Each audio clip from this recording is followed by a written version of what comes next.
Frères et sœurs en Christ, bonjour. Les messagers du Christ, serviteurs de l'Éternel, vous retrouvent pour leur séance d'évangélisation sur un sujet passionnant, la Sainte Trinité. Passionnant parce que ce sujet représente l'un des mystères les plus emblématiques de la puissance de Dieu. Dieu en trois personnes en un seul Dieu, comme nous le verrons. La Trinité Sainte a été dévoilée aux hommes par Dieu lui-même. Alléluia. Comme nous allons le voir, parce que sa nature est sainte, puisque Dieu est saint et il veut que nous soyons des saints. Et d'autre part, la Trinité Sainte est de toute éternité, comme nous le verrons. Souvenez-vous au temps de la Genèse, souvenez-vous de ce qui est écrit dans la Genèse. Dieu dit, faisons l'homme à notre image. Et il révèle déjà le caractère pluriel, puis il dit pas, je fais l'homme à mon image. Faisons l'homme à notre image. Donc Dieu introduit déjà la notion coopérative. Lui qui est le Père, lui qui est le fondateur, lui est le créateur, il dit, faisons l'homme à notre image. Cela dénote de quoi? Que premièrement c'est pluriel, que deuxièmement, il faut nécessairement, surtout pour nous les chrétiens, surtout pour les hommes de Dieu et femmes de Dieu, avoir à l'esprit un travail associatif. Et quiconque imagine qu'on est en association avec d'autres personnes, on vit dans la joie. Donc Dieu vit dans la joie au sein de la Trinité Sainte. Et quand il dit faisons l'homme à notre image, ça veut dire que nous devons aussi être joyeux, parce que Dieu est joyeux. Et nous le verrons dans Sophonie, quand ce prophète voyant dit Dieu danse avec sa création. Mais ça, on le verra. Donc, on retient que la Trinité Sainte est sainte, de par sa nature, elle est de toute éternité, et elle est révélée par Dieu lui-même, à la Genèse. Et d'autre part, il le dit aussi à Moïse dans l'Exode 3, chapitre 4, quand il dit à Moïse, je suis Dieu, je n'existe pas par quelqu'un d'autre, j'existe par moi-même. Donc ça veut dire quoi? Ça veut dire que Dieu, dans son existence, est le seul être qui a toujours existé, et au sein de la Trinité, on peut penser que la Trinité existe de toute éternité. Et Dieu l'affirme de par lui-même. Et ce caractère pluriel va entraîner plusieurs conséquences. Puisque comme nous le verrons, l'action de Dieu à travers l'évolution du peuple de Dieu va se faire par la manifestation des actions des trois personnes de la Trinité. Dieu donc a un travail coopératif, il dit faisons l'homme à notre image. Et plus loin, on nous dit que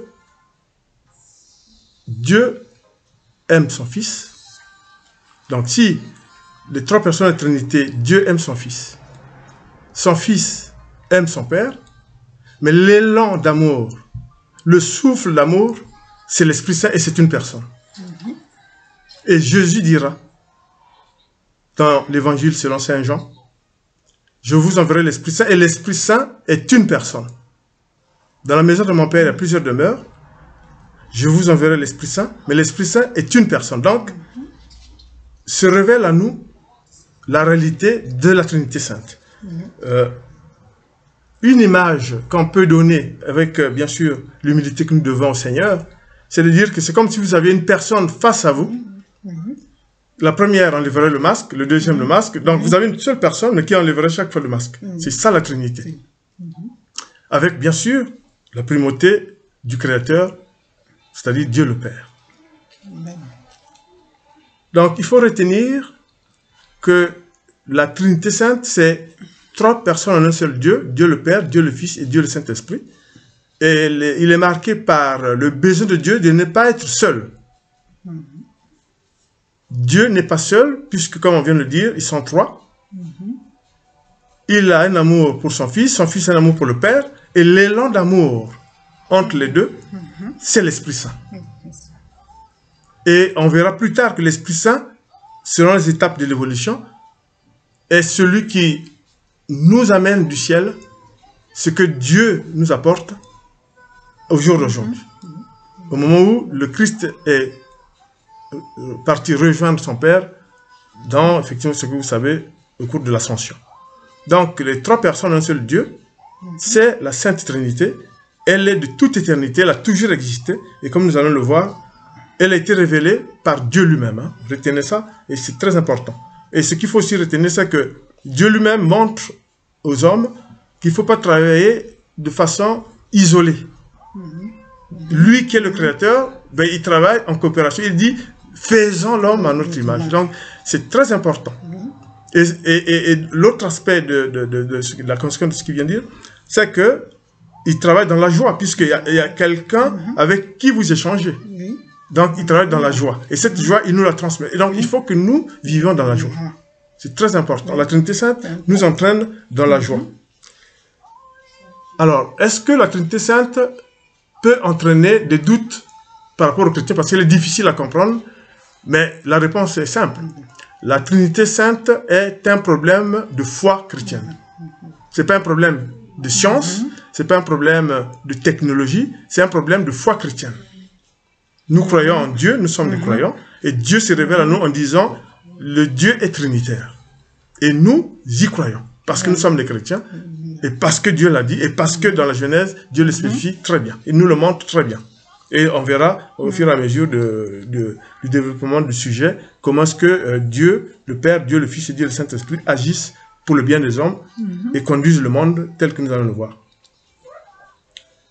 Ce qui est aussi très important à dire, c'est percevoir que l'Esprit Saint est une personne de la Trinité.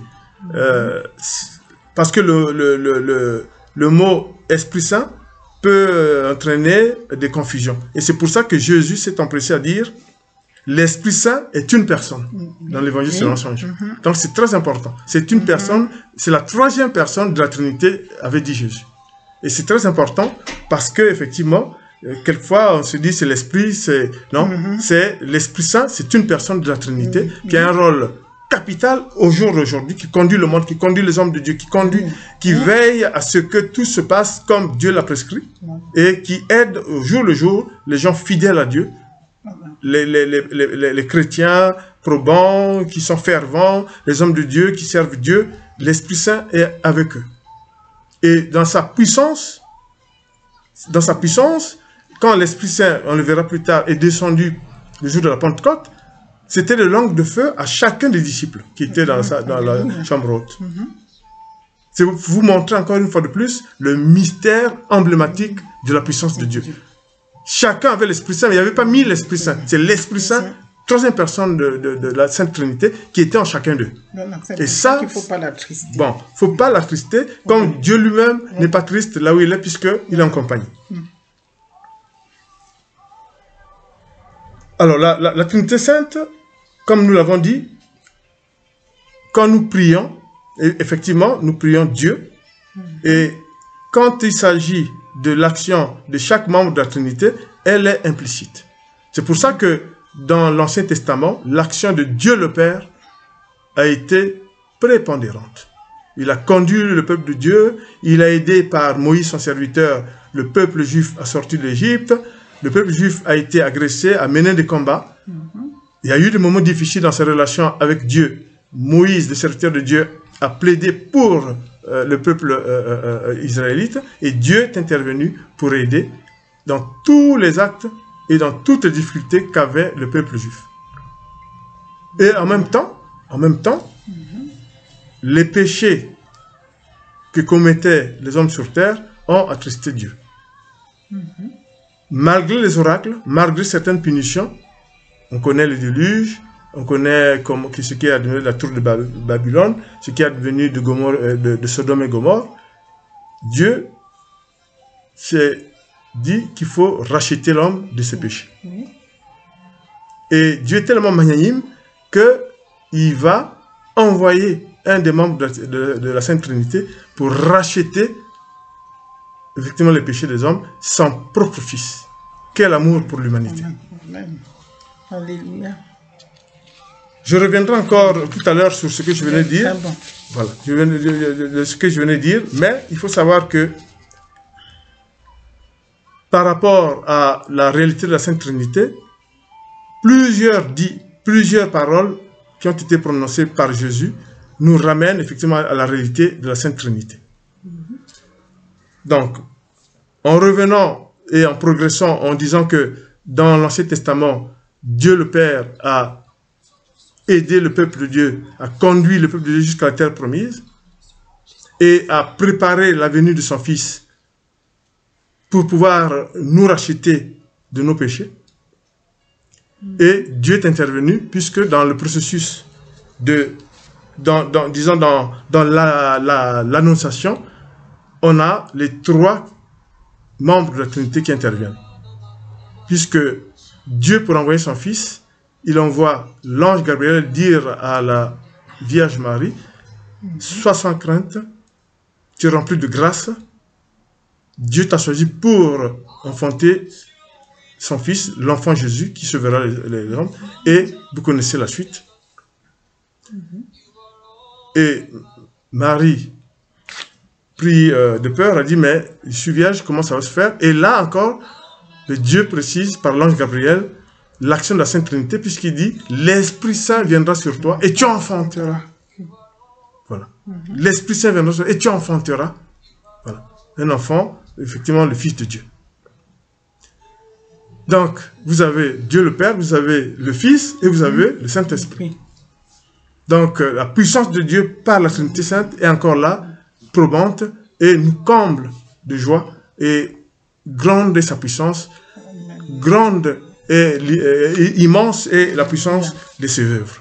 Et Jésus, donc, vient, à partir enfanté par la Vierge Marie, pour sauver l'humanité. Mais ça, c'était pour marquer aussi que la Sainte Trinité est tous les jours, même dans l'histoire, dans les Écritures saintes, où l'action de Dieu le Père est en toute évidence. Et là, dans cet exemple, il nous montre comment se fait l'articulation entre Dieu Tout-Puissant, son Fils Jésus-Christ qui vient pour nous sauver, et l'Esprit Saint qui concrétise les actes qui doivent se faire.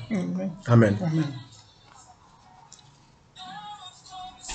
Si on revient sur la notion de l'importance de la Trinité Sainte, on peut se dire que Dieu, là où il est, en compagnie des 2 autres personnes de la Trinité Sainte, est dans la joie. Et Sophonie, et d'ailleurs Sophonie qui était un prêtre, qui était un prophète voyant, disait que Dieu danse avec la création. Donc cet esprit de joie fait que Dieu est de toute bonté, et cela veut dire que nous devons, nous aussi, essayer, autant que faire se peut, de vivre dans la joie. Être toujours ouvert, avoir un esprit associatif, ne pas être renfermé sur soi-même, surtout quand on est chrétien, surtout quand on est homme de Dieu. Et ne pas être renfermé. Puisque Dieu lui-même n'est pas renfermé, il danse avec la création, avec ses créatures. Voilà. Par contre, lui-même Jésus, il précise, dans ses rapports avec le Père, il dit dans l'évangile de Jean, chapitre 10, verset 30, il dit, le Père et moi sommes un. Ça confirme la Trinité. Et il dit quand même, il ajoute, toujours Jésus, toujours dans Jean 14, 28, il dit, il vénère son Père puisqu'il dit, je suis inférieur au Père. Mais il précise aussi, dans l'évangile selon Saint Jean, chapitre 14, verset 1 à 2, il dit aux apôtres, dans la maison de mon Père, il y a de nombreuses demeures, je pars vous préparer une place. Donc, dans la maison de son Père, il y a beaucoup de demeures. Et il part préparer une place. Franchement, Dieu se révèle à nous en toute simplicité et en toute complexité en même temps. Donc, grande est notre joie de savoir que on aura probablement une place. Pourquoi je dis probablement? Parce que c'est pas un acquis. Il faut le salut. Mais le salut suppose l'exemplarité Voilà. dans la pratique religieuse, Voilà. dans les règles de vie qu'on adopte, en évitant le péché, Voilà. etc., etc. Donc, c'est pas un acquis. Mais on est heureux de savoir que dans la maison de notre Créateur, ben, il y a plusieurs demeures. Et il nous y attend. Voilà. Donc, c'est très important. Et c'est pour ça que nous disons toujours que gloire à Dieu au plus haut des cieux et que paix sur les hommes, sur qui il porte sa reconnaissance parce qu'ils suivent les préceptes de Dieu. Ce qui est aussi important à souligner, c'est que quelquefois, évidemment, les gens ne comprennent pas tellement que comment les trois personnes de la Trinité peuvent s'exercer. Non. Dieu le Père conduit le monde et, comme on l'a vu tout à l'heure, il envoie son Fils et après, il nous enverra l'Esprit Saint, notamment après l'Ascension, pour perpétuer ce qu'il y a à faire. Donc, chaque membre de la Trinité a une action sous l'égide de Dieu le Père. Et même Jésus, en toute humilité, dit « Je suis inférieur au Père. Mais le Père et moi, nous sommes un. » Mais il dit, en même temps, ça porte « L'Esprit Saint est une personne. » C'est vraiment une révélation. Franchement, nous sommes dans la joie. C'est une révélation qui fait que jamais on pouvait imaginer que Dieu soit aussi clair, net et précis. Alors, il faut bien établir les rapports entre les trois personnes de la Trinité. Le Père aime son Fils, puisqu'il a bien sûr dit tout le long des Écritures bibliques. Le Fils aime son Père, puisque nous le verrons dans le Nouveau Testament. Jésus fait beaucoup d'éloges et beaucoup de reconnaissance à son Père. Et en même temps, comme on l'a vu, notamment à l'Annonciation et au moment de l'ascension de la Pentecôte, l'Esprit Saint envoyé par Dieu, promis par Jésus, descend pour donner le courage aux apôtres qui étaient restés tout seuls, afin qu'ils conduisent, qu'ils mettent en œuvre et conduisent l'Église qui est le corps du Christ. Et c'est ce qu'ils ont fait sous l'égide, sous la bénédiction de l'Esprit Saint. Et nous sommes en 2020, après Jésus-Christ, et nous autres, nous prenons, je ne dirais pas la relève, nous continuons pour apporter notre modeste contribution à l'action, aux demandes de Dieu, c'est-à-dire nous répondons présents et évidemment nous faisons cette campagne d'évangélisation pour montrer l'aspect emblématique de la puissance de la Trinité Sainte, la complexité de la Trinité Sainte, mais qui est en fait révélée par Dieu lui-même. Dès lors que c'est révélé par Dieu, plus facile à comprendre que ça, je ne vois pas. Il n'y a pas trois personnes en un seul Dieu. Voilà. Donc, les rapports, c'est quoi? C'est le Père aime le Fils aime le Père, et l'élan ou le souffle qui entretient cet amour est l'Esprit Saint, qui est une personne.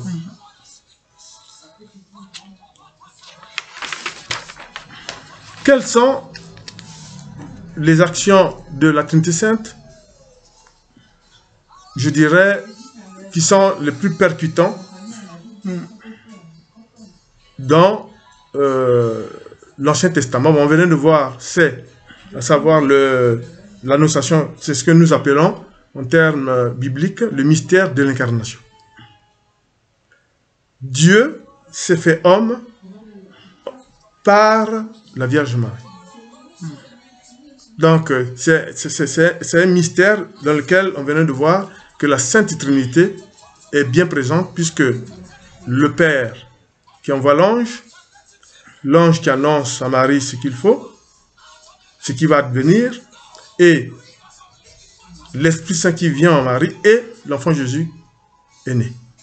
Donc le Christ est né, Dieu s'est fait homme pour racheter nos péchés, et il va vivre sa passion. C'est la passion de Christ, comme nous le verrons dans une autre évangélisation. La passion de Christ qui traduit l'amour de Dieu en donnant son Fils, et son Fils est mort sur la croix pour nos péchés. Et c'est là encore une des actions de la Trinité Sainte. Alléluia. Un des aspects aussi très importants qu'il faut souligner dans l'Ancien Testament, c'est ce qu'on a plus ou moins vu dans l'action de Dieu concernant les difficultés qu'avait le peuple israélite dans l'Exode. Il y avait des difficultés par des problèmes, des phénomènes naturels. Il y avait la famine, il y avait la soif. Et Dieu est intervenu pour aider le peuple israélien, notamment en apportant de l'eau à partir des rochers, en agissant notamment en envoyant, quand il y a eu la famine, la manne du ciel, le repas des anges. Ça a permis au peuple israélien de passer ce cap, et en même temps, en luttant contre certaines férocités des bêtes sauvages, et tout ceci pour montrer la beauté de la Sainte Trinité, la bonté de la Sainte Trinité, la bonté de Dieu envers son peuple, c'est l'amour de Dieu envers son peuple. Et tout ceci pour dire que la Sainte Trinité est, je pense, l'exemple même qui traduit la bonté du Créateur. Et en plus, ce qu'il faut ajouter, c'est que de tout temps, dans le Nouveau Testament et au jour d'aujourd'hui, il perpétue son action par l'Esprit Saint. Et c'est justement pour ça que je vais donner la parole à la prophétesse pour vous montrer à quel point la Trinité Sainte, au moment de l'Ascension, est toujours en action, aimant son peuple et organisant, je dirais, le démarrage des activités de l'Église de Dieu, de l'Église de Jésus, le corps du Christ. Oui, alors je prendrai acte Des apôtres, quoi? Acte des apôtres 2, versets 2 à 4. Alors je vais lire la parole de Dieu. Tout à coup, il vint du ciel un bruit comme celui d'un vent impétueux, et il remplit toute la maison où ils étaient assis. Des langues semblables à des langues de feu leur apparurent, séparées les unes des autres, et se posèrent sur chacun d'eux. Et ils furent tous remplis du Saint-Esprit et se mirent à parler en d'autres langues, selon que l'Esprit leur donnait à s'exprimer. Alléluia, voilà. Alléluia. Voilà. Alors c'est ça, au moment de l'ascension, voilà, il dit à ses disciples, je dois rejoindre mon Père. Mon Père, Voilà, pour qu'il vous envoie. Voilà. Il vous envoie le Paraclet, l'Esprit Saint, pour vraiment, qui vous confirmera les enseignements que je vous ai donnés. Hein? Et comme j'ai lu dans l'Acte des Apôtres, voilà.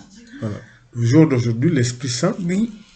nous accompagne dans tous les actes que nous pouvons faire en tant qu'appelés de Dieu, mais en même temps, tout chrétien. Oui. Vous pouvez prier, vous pouvez parler à l'Esprit Saint. Oui. Il est de toute éternité, il est avec nous, puisque depuis l'Ascension, Dieu nous a envoyé l'Esprit Saint. Et en parlant même, en ajoutant, je ne sais pas si la prophétesse veut continuer un tout petit peu ou c'est bon. C'est bon, oui.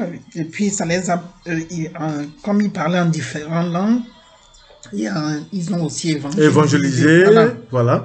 Donc, c'est ça aussi la puissance de Dieu. Oui. Hein, les langues de feu ont permis aux apôtres, aux disciples de parler différentes langues. Et tout le monde les comprenait quand ils annonçaient que le Christ est ressuscité, que dans leur évangélisation, les personnes étaient surprises parce que ils les comprenaient dans leur propre langue. C'est ça le mystère de la Pentecôte. Oui. Voilà. Voilà des personnes qui ne sont pas de leur tribu, mais ils parlent et eux les comprennent. Et c'est ça, c'est la puissance de l'Esprit Saint et la puissance de Dieu. Et ça, c'est franchement très important pour les chrétiens de savoir que c'est l'un, effectivement, des mystères de la Sainte Trinité, c'est l'envoi de l'Esprit Saint probant et qui est le départ, le démarrage de l'Église de Jésus. C'est à partir de la Pentecôte, quand ils ont commencé à parler en différentes langues, qu'ils ont commencé à évangéliser, que le corps de Christ s'est développé, sont apparues les premières communautés chrétiennes.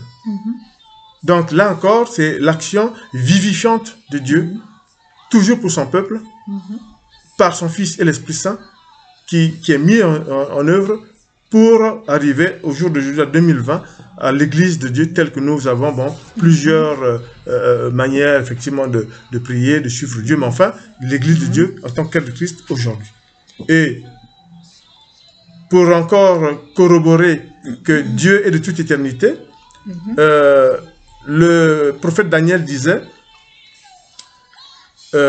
Jésus, fils de l'homme, descendra pour recevoir sur terre un empire éternel. Daniel, déjà prophète visionnaire, il annonçait par ses prophéties qu'effectivement le Père enverra son Fils. Et ce qui s'est concrétisé. Donc, ce qu'il faut encore dire, c'est que la puissance du Seigneur dans les enseignements qu'il a faits, c'est toujours de rappeler, un, qu'il est fidèle au Père, que deux, il y a une troisième personne en Dieu qui est l'Esprit Saint, et que les trois forment Dieu. Et l'exemple qu'on prend avec l'humilité que nous devons au Seigneur, que j'ai déjà dit, c'est l'histoire des masques. Donc vous avez une personne devant vous, et chaque fois qu'on enlève le masque, c'est une autre personne, mais c'est une seule entité. Et c'est Dieu. Dieu est comme ça. Et savoir que Dieu ne vit pas seul, ça veut dire qu'il est dans la joie, il nous aime parce qu'il est dans la joie, et que cette joie, il nous la cède. Nous devons être dans la joie aussi. Alléluia. Et que la Trinité Sainte doit être comprise comme étant le mystère le plus emblématique de Dieu, parce que il faut comprendre qu'il y a trois personnes en un seul Dieu. Et chacun d'eux a eu un rôle défini par Dieu le Père à travers l'histoire de l'humanité, à travers les écrits bibliques. Et ce qui est très important, on prend le Verbe s'est fait chair selon Saint Jean, c'est la venue du Christ, c'est l'incarnation. Et dans l'incarnation, comme on vous a dit, il y a le Père, le Fils et l'Esprit Saint. Notamment par l'annonciation et notamment par la nativité du Seigneur Jésus-Christ. Mais bien sûr aussi, il faut prendre en compte que Jésus lui-même a enseigné à plusieurs fois et à plusieurs reprises à montrer que Dieu était trinitaire tout au long de son enseignement. En rassurant les apôtres en disant qu'ils étaient quelque peu malheureux quand Jésus a annoncé que bientôt il y aura sa passion, que bientôt il reviendra son Père, ils étaient inquiets. Mais tout de suite, il a bien dit que il faut que je rejoigne mon Père pour qu'au moins l'Esprit Saint vous soit envoyé pour moi par mon Père. Et effectivement, on ne revient pas sur ce que venait de dire la prophétesse, c'est la puissance de Dieu, l'Esprit Saint est descendu, et on a vu ce qu'il y a eu, la Pentecôte. La Pentecôte est connue de tous les chrétiens, de tous les croyants, les gens qui évangélisaient, chacun comprenait alors qu'ils n'étaient pas de leur tribu. Et ça, c'est la puissance de Dieu, c'est la puissance de l'Esprit Saint. Une chose aussi qui est très importante, l'Esprit Saint est présent dans la passion du Christ. Vous savez très bien que Jésus a vécu sa passion. Trahi par Judas, il était, je dirais, il est passé devant Pilate, et ensuite il était condamné à être crucifié. Mais au moment où il va être crucifié, il y a eu une relation très importante entre lui et son Père et l'Esprit Saint. Souvenez-vous de ce qu'il a dit, au fur et à mesure que sa passion se déroulait, il a dit, à un moment donné, il a dit, Père, Père, pourquoi m'as-tu abandonné?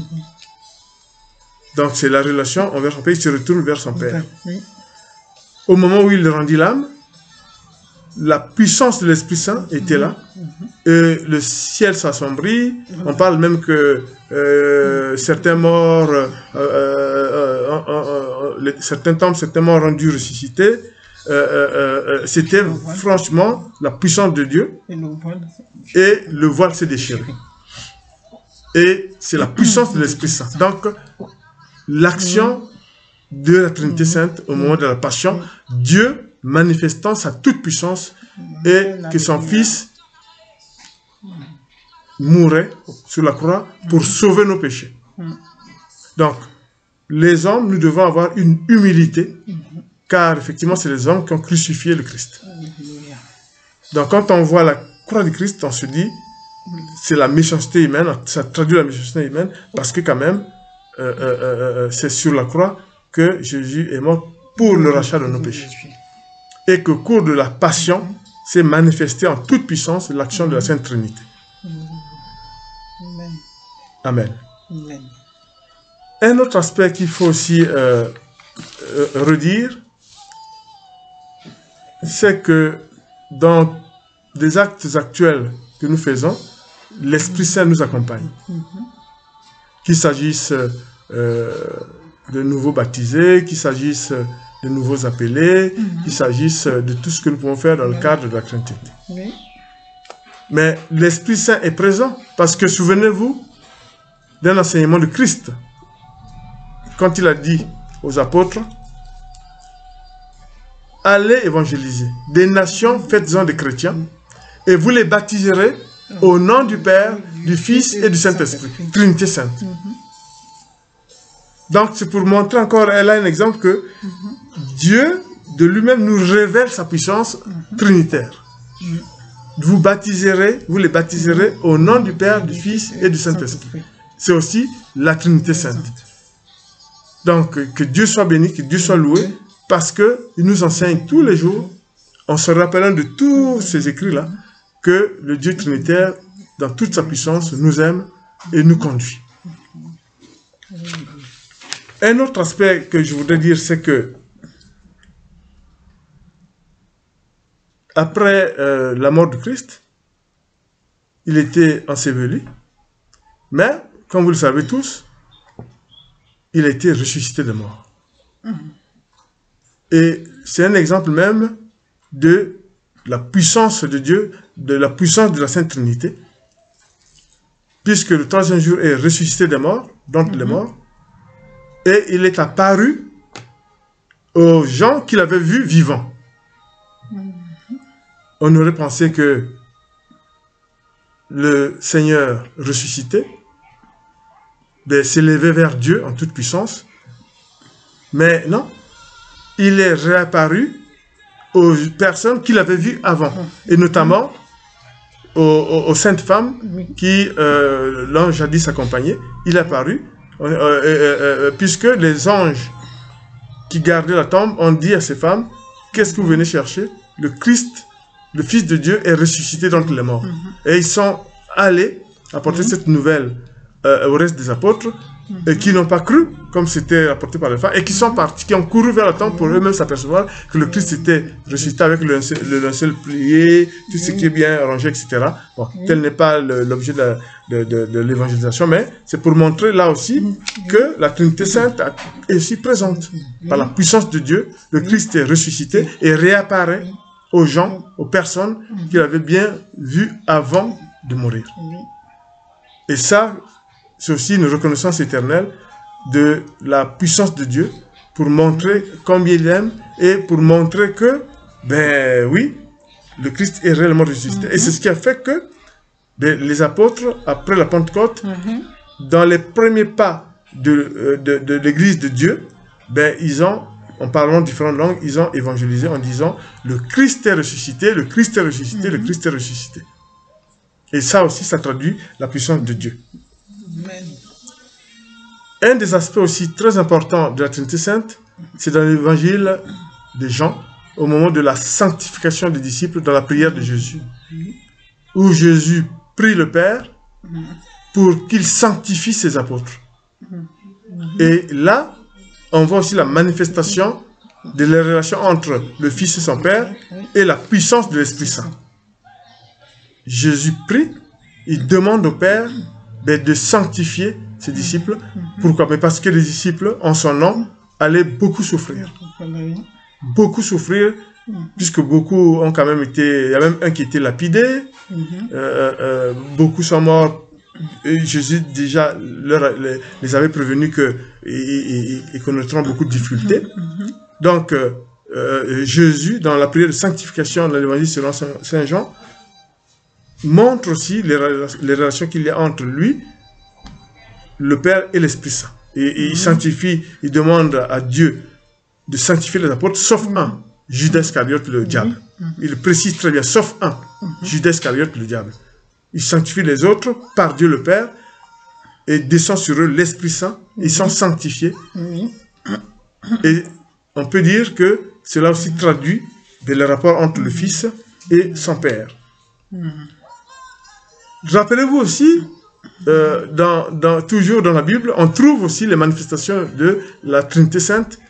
Souvenez-vous qu'un jour, il prend deux ou trois disciples, il s'éloigne un tout petit peu, et subitement, il transfigure. Donc, Jésus est saisi d'une transfiguration. Et du haut du ciel, on entend une voix, on voit apparaître Moïse et Élie, on voit une colombe, et du haut du ciel, on entend « Celui-ci est mon Fils bien-aimé ». C'est la manifestation de la Sainte Trinité. Dieu le Père, Dieu le Fils et Dieu le Saint-Esprit. Et la transfiguration, il n'y a que Dieu, ne relève que de Dieu. Et c'est pour montrer, comme la résurrection, c'est pour montrer la puissance de Dieu, la puissance de la Trinité Sainte. Les trois personnes de la Trinité Sainte, là aussi, la transfiguration le montre très bien avec, effectivement, la voix qu'on entend de Dieu. Et on voit, les apôtres rapportent, puisque c'est eux qui ont vécu ça, rapportent bien Moïse et Élie, et la colombe, et la voix qu'ils entendaient, qui dit « Celui-ci est mon Fils bien-aimé ». Le Fils bien-aimé. Donc, le Père aime son Fils le Fils aime le Père, et l'élan d'amour et l'Esprit Saint qui est là. Voilà. Donc, c'est très, très important. Et j'en ai parlé de la Pentecôte, j'ai parlé de la résurrection. Et c'est qu'on peut dire que la Trinité Sainte est tous les jours de notre vie présente. Dieu est regardant. En toute bonté, il a envoyé l'Esprit Saint qui nous guide. Il faut savoir parler à l'Esprit Saint. C'est vrai que l'Esprit Saint, c'est difficile de s'imaginer, mais pour les chrétiens, il faut savoir une chose, c'est que Dieu peut parler de plusieurs manières. Dieu peut parler par l'Esprit Saint, mais de plusieurs manières. Il peut parler par un songe. Il peut parler par un chuchotement dans les périodes, notamment par exemple pour certaines personnes qui prennent la communion dans les temps eucharistiques, par exemple, justement, ou quand il y a les méditations, les gens qui vont méditer, comme le Christ, vous savez que le Christ allait souvent à la colline, il se retirait, le Christ, pour prier son Père. Donc là, il s'échangeait avec son Père. Donc, pour les gens aussi qui se retirent un peu en montagne, pour méditer, pour prier Dieu, ils peuvent aussi avoir des révélations. Hein? On peut aussi avoir ce qu'on appelle la vision. La vision est quand même différente du rêve et du songe, puisque dans une vision, c'est comme si on était partie prenante de la chose. C'est ça la vision. Il faut l'avoir vécu pour comprendre ce que c'est que la vision, qui la distingue du rêve, par exemple. Bon, il y a aussi, effectivement, comme on a dit, la voix. La voix, comme on vient de le dire, celui-ci est mon Fils bien-aimé. Donc, vous pouvez entendre aussi une voix dans des circonstances que seul Dieu choisit. On connaît par exemple l'histoire de celui qui avait entendu la voix qui avait accosté une berge, j'ai oublié dans les évangiles, là, qui m'avait parlé une fois. Il avait entendu la voix et effectivement, il est arrivé sur la berge et au niveau de cette berge, il a découvert Moïse. Moïse était, voilà, donc c'est la puissance de Dieu. Hein, Moïse l'a trouvé effectivement comme ça au bord d'une rive. En fait, c'est organisé, mis en œuvre par Dieu selon les Écritures. Voilà. Donc c'est pour dire encore une fois pour toutes que la Trinité Sainte est l'un des mystères emblématiques de la puissance de Dieu. C'est révélé par Dieu lui-même. C'est pas quelqu'un qui est académicien ou qui a sorti un bouquin en disant non. C'est Dieu lui-même. Il le révèle pour la première fois, si on tient compte de l'ordre de la création, dans la Genèse, où il dit faisons l'homme à notre image, mais il ne dit pas je fais l'homme à mon image. Oh Dieu de bonté, simple et coopératif. Donc, faisons. Donc, en même temps, en disant faisons, il nous enseigne à être toujours dans un esprit associatif, dans un esprit de collaboration. Mais en même temps, dans la joie, parce que quelqu'un qui vit avec d'autres, ça suppose qu'il est dans la joie. Et c'est pour ça que le prophète Sophonie, disant que Dieu danse avec la création. C'était un prophète visionnaire qui traduit la joie de Dieu là où il est, en compagnie du Fils et du Saint-Esprit. Et c'est très important. Et que toutes les actions que Dieu a menées en faveur des hommes, qu'il s'agisse du mystère de l'incarnation, Trinité Sainte, qu'il s'agisse de la passion du Christ, le Christ sur la croix, le Christ meurt, et la résurrection, c'est toujours le Christ. La Pentecôte, l'Ascension et la Pentecôte, c'est toujours la Trinité Sainte. Donc la Trinité Sainte doit être vue comme étant la réalité de Dieu.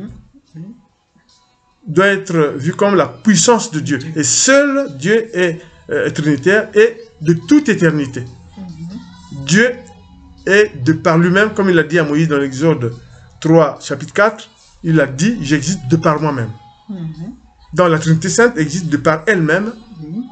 Elle est de toute éternité. Elle a toujours existé. Donc, en terminant cette campagne, cette séance d'évangélisation sur la Trinité Sainte, les messagers du Christ serviteur de l'Éternel voulaient encore, dans le cadre du renforcement de la foi, dire aux chrétiens que le Dieu trinitaire est tous les jours de notre vie avec nous. Puissons-nous suivre les préceptes du Seigneur pour vivre en harmonie dans son royaume, vivre en harmonie avec la société. Et en priant Dieu, ayant toujours à l'esprit que sa puissance est grande, ayant toujours à l'esprit qu'il est de toute bonté, ayant toujours à l'esprit que les membres de la Trinité, les membres de la Sainte Trinité sont tous les jours à l'acte pour nous racheter, pour nous conduire, pour nous pardonner et pour nous sauver. Béni soit le Seigneur pour cette séance d'évangélisation. Grande est notre joie en traitant cette question et que la foi des chrétiens soit renforcée une fois de plus parce qu'ils sont outillés pour savoir ce que c'est que la Sainte Trinité, qui est la réalité de Dieu, Dieu trinitaire, Dieu tout-puissant et qui existe de toute éternité. Amen. Amen. À la prochaine. À la prochaine fois. Soyez bénis. Soyez bénis.